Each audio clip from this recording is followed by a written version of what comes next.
I am Dracula. I bid you welcome.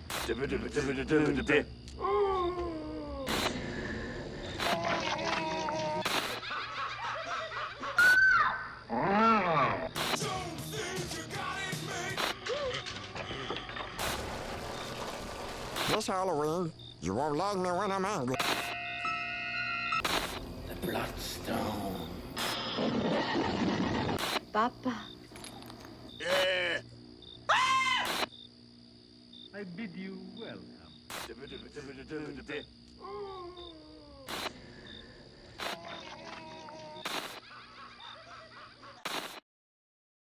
This year marks the 40th anniversary of the horror film that used to make kids scared to go to sleep.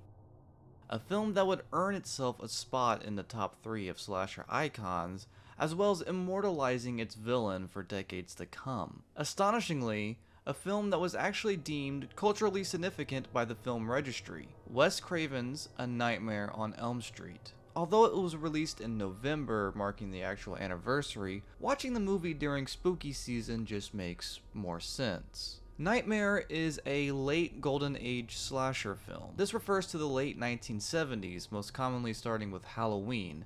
Even though Texas Chainsaw is technically the precursor, Halloween opened more of the common tropes that we see. To the mid-80s, these slashers were all focused on exploiting the dark side of America, from the dangerous lifestyles and places that should feel safe, such as schools or summer camps. Although many films wanted to imitate Texas Chainsaw, Halloween was the first successful slasher film that really worked for both critics and audiences. During this time period, many wannabes followed, and then there was Friday the 13th, released in 1980, which eventually became into one of the biggest horror franchises of all time. It was almost an annual event, a new Friday for almost every year of the 1980s. Although that film was a commercial hit, it was a bit more debated. Not everybody was a big fan of it, but it definitely sold well.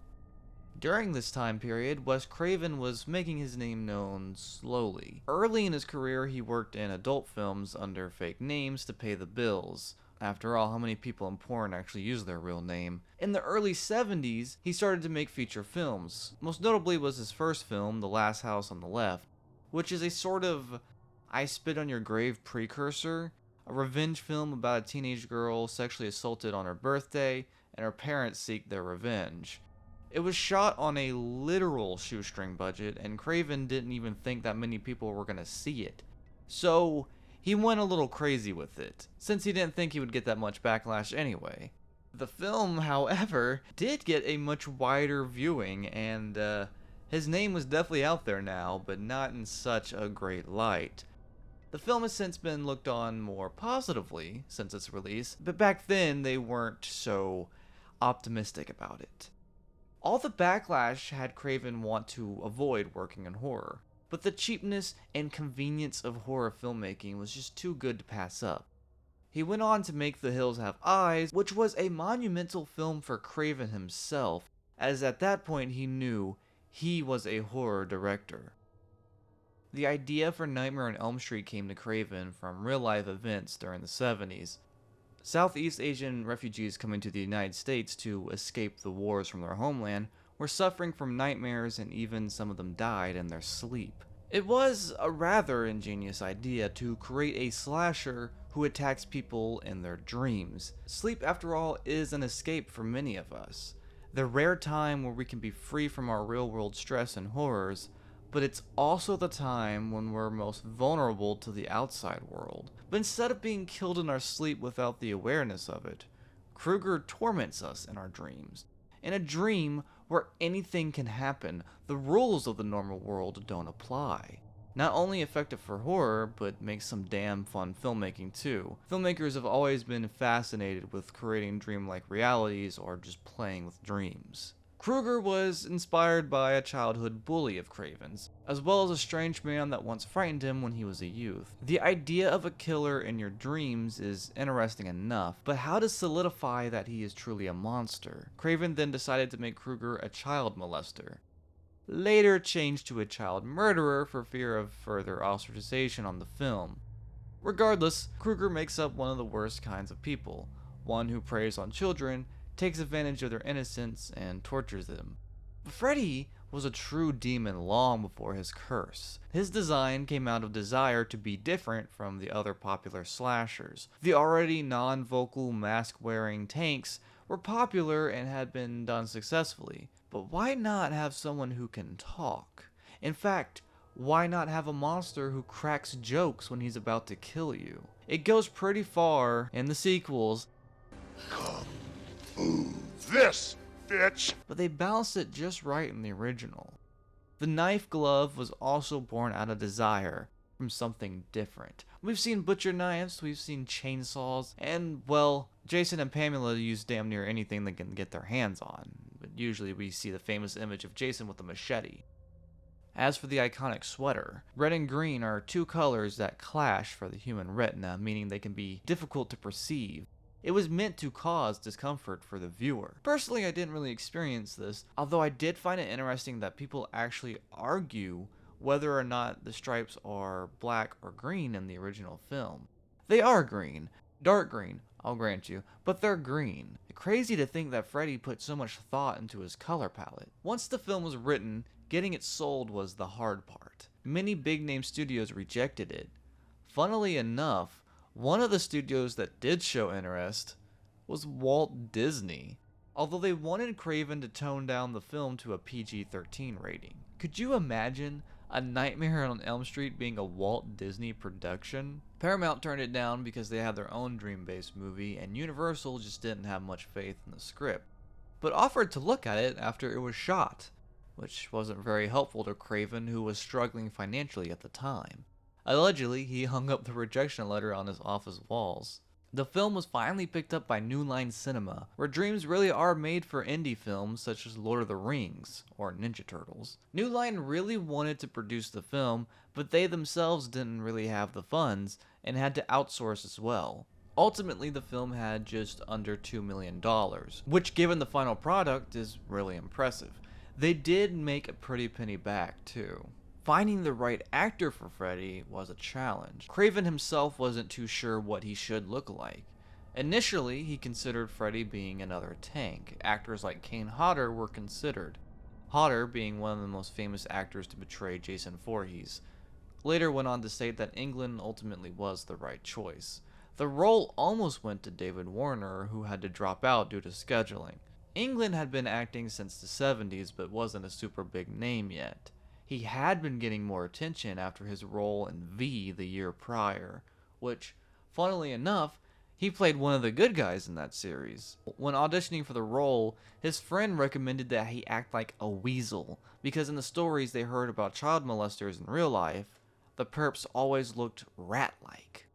The leading lady was the other most important role to cast. Over 200 actresses auditioned, but the role fell onto Heather Langenkamp. At the time, she was a Stanford student who had taken a break from school to pursue acting, mostly in commercials and such at this time. She auditioned for bigger movies like Night of the Comet, but lost to Catherine Mary Stewart. Ironically, she lost to that actress again in The Last Starfighter, which I forgot she was in. Heather's non-Hollywood attitude and chemistry with Tina's actress Amanda Wyss earned her the role. The film also saw the start of another iconic actor, if not the most famous actor from this film, Johnny Depp. Look at baby Johnny Depp. Apparently got the role because Craven's daughter picked out his headshots, although he was very much the opposite of the character's design in the script. It's always fun revisiting this film and thinking, oh yeah, that's Johnny Depp. The filming took a total of 32 days, with much of the sets being on real locations, including the John Marshall High School, which has famously been used in many films, as well as a real family home being used for Nancy's house. A former jail building was used for the boiler and police station scenes, and apparently these scenes were actually shot in the back of Craven's own home. The opening of the film brings us to another one of the most important aspects of this movie, the title music. While we are familiar with the little motif and the Freddy theme, the entirety of the opening title score is astounding. We have these ghastly moans like tortured souls. There's this eerie coziness to it in the beginning, the impression of verging between being awake and falling asleep, almost hypnotic. It's most certainly eerie, with a presence that feels like it's following you into this world. And then it screams at you. The motif. Freddy's here, or I should say, you're in his world. Halloween might have the most iconic theme, but damn, this needs to be just as highly regarded. It so effectively sets the movie for us, bringing terror into the comfort of our dreams. And most importantly, it's a theme. Seriously, why are themes not considered cool anymore? Themes play an essential role in creating a legacy. Even for a dreamlike setting, the film shows us the effectiveness in minimalism. The opening is rather stiff, a single long hallway, mostly one shot besides for these reaction shots. But it all works so well to illustrate a nightmare to its audience. After all, haven't you ever had one of those dreams where it feels like you're walking in a location for an ungodly amount of time? A long hallway, for example. It almost appears as if it were a bridge from the real world to the dream world. Tina then bumbles around the boiler room, cleverly looking at the camera as if we were Freddy watching her. A nice callback to the POV shots you would constantly see in prior slashers. It's also incredibly claustrophobic. The shots themselves aren't as tight, but the environment is. Just look at Tina, her head's about to touch the ceiling there. Even with this voyeuristic perspective, we can still experience her claustrophobia. It's also important to note that the film jumps right into this. We are immediately thrown into Tina's nightmare. And this opens up the idea of the film bouncing around realities, not always with an indicator such as a character getting tucked in and going to sleep. When Tina does return to the real world, a brutal reminder that the real world isn't much better. As I said, dreams are usually an escape from these aspects of life. We get the impression that her parents aren't the best.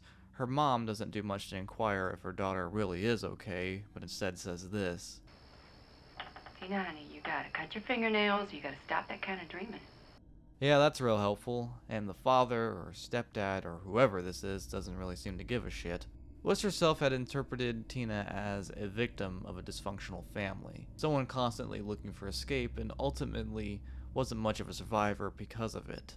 In comparison to Nancy, a more straight-edged girl who is more resourceful, it's almost as if the film punishes Tina for already being a victim of poor circumstances. The film does this false protagonist fake out where the audience might think Tina is the lead, and pulls a sort of psycho move with Tina, because as we all know now, Nancy is the story's protagonist. Tina shares her anxieties with her friend Nancy and her boyfriend Glenn. We've already gotten the impression that the children don't feel safe enough to share this information with their parents. The parents can also be viewed as the villain of the story. They're basically not present for their children at all. The parents all show different sets of issues, from alcoholism to just pure negligence. We later learn in the film that they ultimately set this curse upon their children.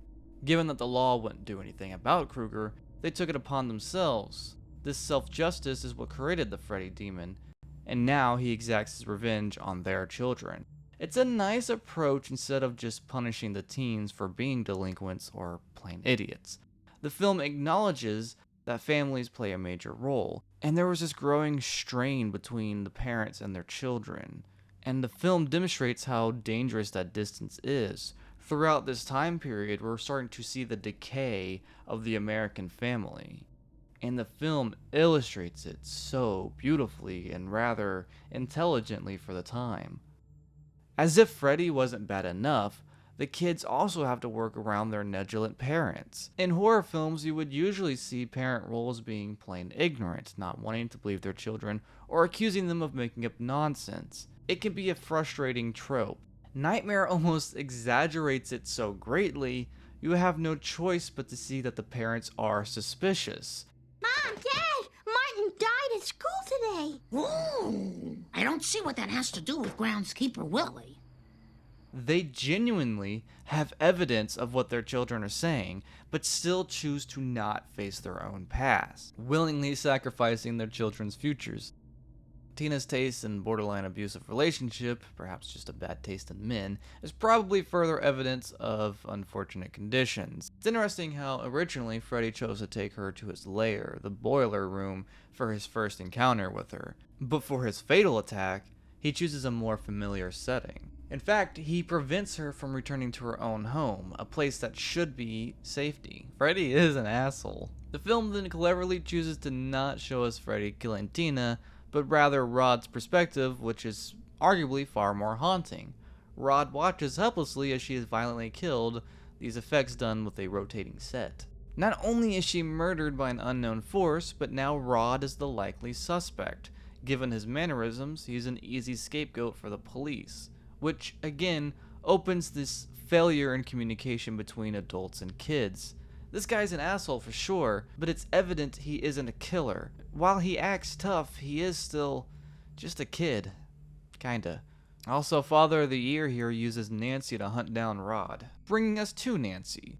Craven was aware that female protagonists, or the final girls, were rather clumsy in horror films, or made poor decisions so that we could see cooler shots. Craven himself wasn't exempt from this, and his daughter questioned him about it with the female lead in his film Swamp Thing.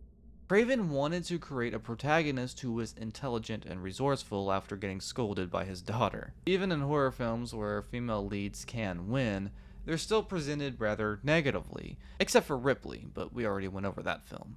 This film has been praised and seen in a feminist light for this positive portrayal of female leads, but Heather herself stated that she saw Nightmare more as a youth power film overall. I myself must attest that Nancy is one of the best leads and most memorable, and has since been a major inspiration for viewers and creators alike for her strong character. Nancy too suffers from a dysfunctional home, see the theme here? But unlike Tina, Nancy is the straight-A student who doesn't look to negative escapist means to neglect her problems. Even still, the stress of her school life and social anxiety pay a heavy toll on her. And of course, the additional weight of the fact that her friend was just murdered. Nancy shows to be a strong character throughout the film. Not just one who is strong in the end for a cool finale, but throughout the entirety of the narrative. She doesn't back down to the other male roles in the film, and she's never submissive, even when they try to make her feel crazy. She doesn't subdue herself to sex or drugs, she has a good hold on herself. Most importantly, she's a likable character, a relatable character. There isn't a spotlight showcasing these things about her. They're just part of who she is, and we can naturally see that. We can highlight these great things about her, but she's still your average teenager, just a far more collected one. If anything, those aspects, alongside her being an average teenager, just make her more convincing because she feels real, which really is not a luxury we get in these films. If we were to compare her to another horror icon, Laurie Strode, we could say a lot of similar things. Outside of that film does give her a bit more of a submissive nature to her personal life, but even as smart and resourceful as that character is, she makes a lot of questionable decisions, although one must consider the fact that Nancy had prep time. Michael didn't give Laurie that luxury. And this is not me putting Laurie down in any shape or fashion, as Halloween is one of my favorite films ever made. Just giving a different perspective on these two characters. And while I'm not one of those super fans for Scream, we can see some of Craven's traits pass on to Sidney as well. Although that film plays on a satirical side for the slasher genre, it's still there. In fact, some theorists, people go really deep into this movie, isn't that awesome? Debate if Nancy should even be considered a final girl because of how she opposes many of these tropes. It's actually a really interesting argument, and I'd like to hear your input in the comments below.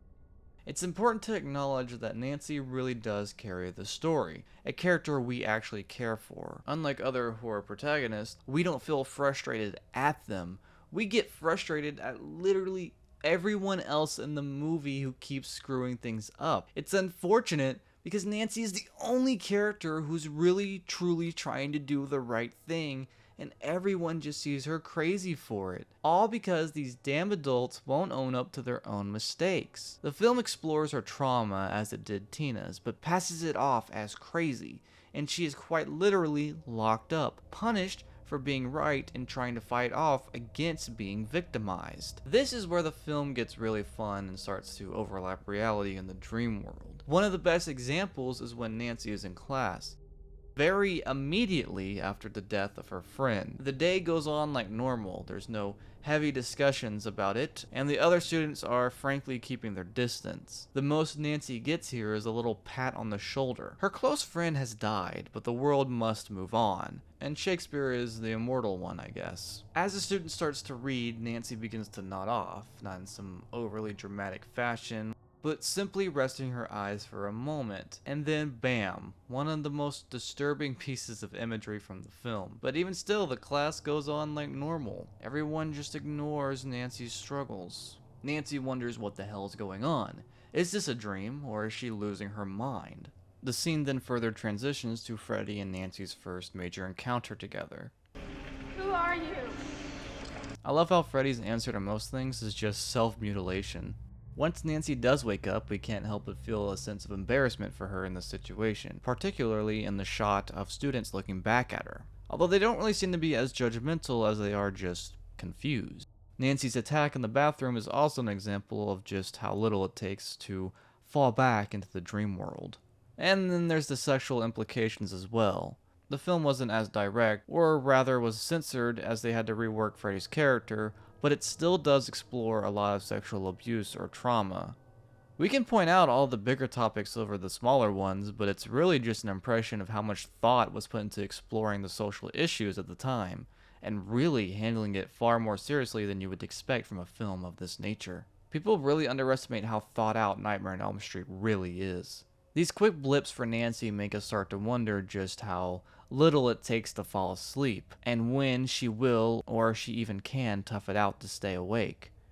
Evil Dead reference, as Raimi and Craven kept alluding to each other's films in their works. Nancy's next dream allows for her to peer into Freddy's attack on Rod, which opens up some pretty wild questions on how interconnected they all are in the dream world, or the power that Freddy has over all of them at once. We also learn that things can be dragged out of the dream world into the real one, and these assholes have to act like they don't know what's going on. Once Nancy's mom starts getting plastered, she finally opens up about the Kruger incident, which is a rather powerful scene. No crazy flashbacks, just focus on the actor's performance and delivery. It also puts us in an extra state of urgency, as our already lacking faith in these parent rules has skyrocketed. They chose to ignore the issues rather than help, and we realize just how alone Nancy really is in this. Especially when Johnny Depp gets blended. Glenn's iconic death was also shot using the rotating set. Did her mother not smell that whole ass coffee pot under her bed? The film ends in a climactic battle between Freddy and Nancy. I wanted to make a Home Alone joke, but really shouldn't it be the other way around, given that this predates Home Alone? Well, one thing's for sure, Freddy would not survive Kevin. There's actually some interesting parallels here about these two overcoming their fear to defeat an enemy and protect their home. Nancy uses a reverse Uno card on Freddy, victimizing him to her world. She certainly holds a much greater advantage than the prior Final Girls and starts bullying Freddy. But in his final act of being an asshole, he goes after her mother. The ending of the film is even more of a conundrum. Apparently, the hardest part of the film was settling on an ending. Craven's original premise was to have Nancy wake up and then discover that everything was just a bad dream. But that didn't set any sequels, and the producer Robert Shea wanted a twist ending. The ending would have Nancy and her friends driving away in a mysterious Silent Hill fog. Shea demanded that Kruger be driving the car and leave with the kids screaming. Yeah, even Craven knew that this ending was absurd, and ultimately found Freddy killing Nancy's mom would be the most amusing. A rather morbid decision, but probably for the best. They filmed a couple endings, the happy one and the ones with the twists, and the twist was used for the final cut. I recall that the alternate endings are usually supplied in home media releases of the film. One thing all the endings do share is the girls jump roping and singing Freddy's theme. Overall, the jump scare ending kind of undercuts what the film was building up. Even as a kid, I found it a weird ending, one that transitioned even weirder into the sequels, but those are all separate beasts worth discussion. That said, Craven's original idea was still lacking that punch that we finally got. You can read it how you want, but the reality is, it was a forced twist ending that the crew thought would be cool. Hey, it is an effective little scare at the end of the film, even if it is just a blow-up doll getting shoved in the window. 40 years later, it's undeniable that this film not only holds up, but has been read in a far more favorable light retrospectively. It has all the beats you want from a classic slasher, while still being something layered and intelligent. Many praise this film for reinventing the genre, seeing it both as the end of the golden era and the beginning of a new one. Nothing truly followed Nightmare, not for a while. There were plenty of fun films and sequels to our favorite slashers, but nothing quite on the level of this for a long time. But there were a lot of slasher films post-Nightmare. A good bit of them were pretty fun too. Nightmare as a franchise, I would say, isn't quite as strong if we were to compare it to the other big three. After all, Friday the 13th works best when you see it as a franchise. Nightmare 2, again, is worth its own discussion, and has definitely been read far more favorably retrospectively. 3 is fun as hell, and I won't take any slander to it. The others are forgettable or just bad. It's still fun to watch Freddy, at least. Get out of here now, Hey, you forgot the power glove! Not until Craven's New Nightmare, which I recall being an awesome movie that not only toys with dreams and reality, but adds an extra layer of the actors of the film having to face off against Freddy in the real world, i.e. our world. It's a really unique film that I haven't seen in a few years, but I recall it being very damn good. Even still, it's interesting to see that not only was Nightmare popular when it came out, but it is still getting a lot of attention, and most of it is far more positive even now than when it was first released. I would almost put it on par with Halloween, and if someone told me that they liked this movie more than Halloween, I wouldn't agree with you, but I damn well would respect it. If you enjoyed this video, please leave a like, and please subscribe if you haven't already, as it really helps my channel out a lot. Thanks for watching, and as always, I'll see you next time.